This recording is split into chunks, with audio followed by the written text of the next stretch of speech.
So you're an editor and you know how to get the job done using the tools in Premiere, but you still feel like something is missing. Maybe some hidden features you don't know about. Well, don't look any further. 20 quick and useful features coming your way. Number 1. The scroll wheel is more powerful than you think. You can actually use it to close tabs in Premiere. To do that, go to a tab and click the scroll wheel.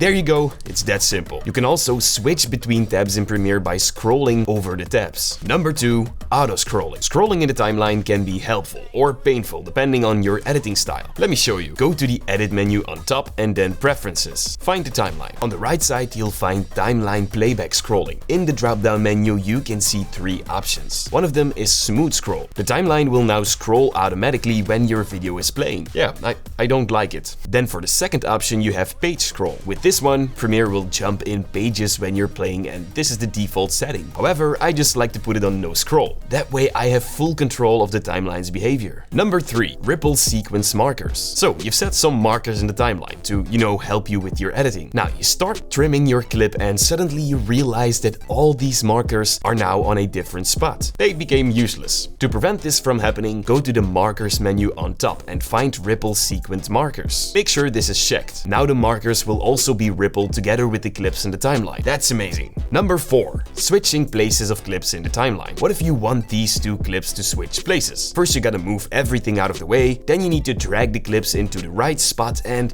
yeah, takes a lot of time. Instead, hold down Control on your keyboard and drag the first clip onto the second one. The clips will then simply switch places. It's that simple. Number 5. So suddenly Premiere is acting weird, glitches, crashes and so on. That is because you forgot to clean your cache again. How dare you! But don't you worry, you can let Premiere do it automatically every week. To do that, go to Edit, Preferences and then Media Cache. Right here you can choose to automatically delete it after a certain time or after a certain size. My cache files pile up really fast because I'm editing every single day. So I let Premiere clear out my cache every 7 to 14 days. That way Premiere will always work optimal. Number 6. Displaying metadata. In the project window, you can see all this information next to your clips. Be honest, how much do you actually need? We can actually customize this by opening up the project menu and choosing Metadata Display. Then expand the Premiere Pro tab and disable everything you don't need to see. Then when you're done, click on OK. Now I can only see the frame rate and resolution. Let's move on to number 7. So you can change the label color of your clips by right-clicking it and then choosing label. But did you know that you can actually change the colors in this menu as well? To do that, go to the Edit menu on top, then to Preferences and then of course Labels. In this setting, you can change the names of your colors,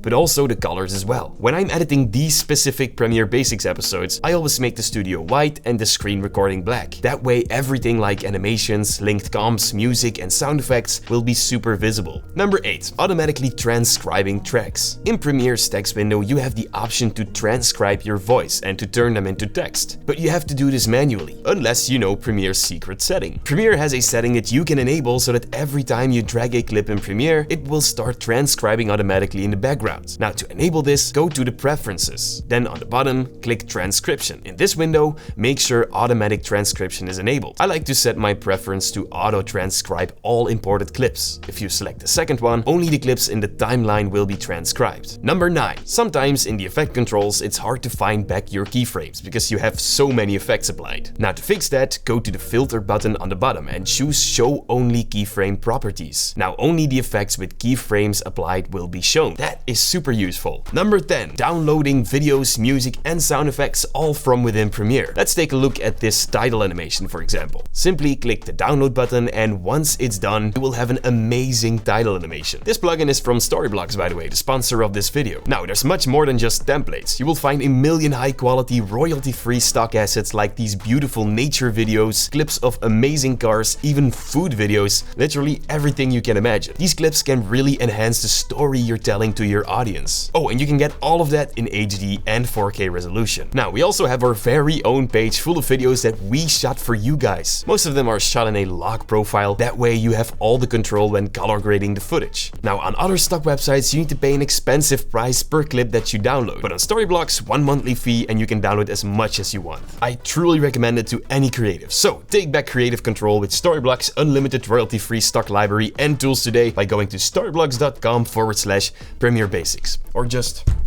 Click the link down below. And now it's time for feature number 11. This one is new to Premiere and is called Auto Tag. First, make sure the clip in your timeline is selected. Then head over to the Essential Sound panel, and here you will find a button called Auto Tag. When you click it, Premiere will automatically detect the type of track you have in the timeline. And that way, Premiere can immediately show you the best settings that you can adjust for your clip. That is amazing. Now, number 12, motion blur. This is a quick tip that you shouldn't ignore. You know how you always need to turn on motion blur on the transform effect when animating stuff in Premiere? Yeah, that's annoying and a waste of time. Instead, just do it once and then right-click the effect. Choose Save as Preset. Call it MB Transform or something. Now you can use that effect preset instead of the transform effect. Oh, and Adobe, please add motion blur toggles to the motion properties. Let's move on to number 13, the toggle sync lock. But what even is this button? What the hell is even that? Let me demonstrate. So you have this edit with music underneath it, and you forgot to insert a clip right here. So you find the clip in the project window and double click it to open it up in the source panel. You can then select your in point by using the I key and the out point by using the O key. Then you can click the insert clip button. As you can see, Premiere will now move everything to the right to make space for your clip. All these clips will stay in sync, which is good. Of course, we don't want the music to suddenly stop playing. So let's undo this by hitting Ctrl Z on our keyboard. Now go to the track settings and disable the sync lock on the track with your music on. Now go back to the source window and click the insert button again. And as you can see, everything shifted to the right side to make space for your clip, except for the music clip, of course. It's that simple. Alright, it's time for tip number 14, making the audio meter more precise. Now, this meter goes all the way to -72 decibels. That is a big range for video editing, and it makes it harder to read off your loudness. Now, to make this meter more precise, right-click it and choose 24 or 48 decibels. You can now tune the loudness of your voice, music, sound effects much more accurate. And now it's time for number 15, finding gaps. So when you're done editing, you go all the way through your edit to find black frames or gaps. That is a waste of time because Premiere can actually find them for you. Simply go to the sequence menu on top and find Go to Gap. Then choose Next in Sequence. This will bring the playhead to the first gap in your edit. If you want to close all the gaps in your edit at once, go to Sequence again and click Close Gaps. There you go, it's that simple. Number 16, adjustable time units for precise audio editing. You ever had this issue where you're trying to sync a sound effect with a certain action in your video, but it doesn't allow you to sync it perfectly? To fix that, right-click the time units in the timeline. Then make sure Show Audio Time Units is checked on. And now you have more space to move your audio around in the timeline. Which brings us to tip number 17, expanding markers and using them as notes. To do that, you need a marker first. And to create one, make sure nothing is selected in the timeline and hit M on your keyboard.